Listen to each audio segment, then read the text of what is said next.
Velkommen til Hvidebæk Borgerforenings hjemmeside.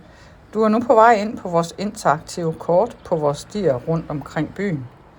Du kan komme derind ved at scanne QR-koden på vores skilte. Brug kameraet på din telefon og scan den lille QR-kode. Her kommer du så ind på Borgerforeningens hjemmeside, hvor du trykker på interaktivt kort. Den første mulighed, du får på kortet, er at bruge det som et helt almindeligt kort, hvor du kan forstørre, se vejnavnene på kortet, og så navigere ud fra det, de vejskilte, du kan se rundt omkring dig. Du kan forstørre kortet, så du har et godt overblik.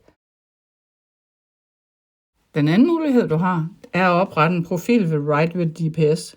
Du klikker på den blå hint og uploader den på din telefon. Når du bruger kortet igennem Ride with GPS, vil du kunne se den blå prik, der markerer, hvor du er henne på kortet. Du kan stadigvæk forstørre det og se gadenavnene.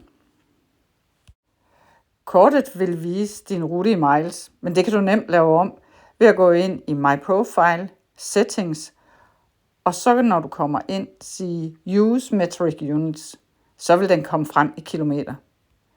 Vi ønsker jer en rigtig god tur.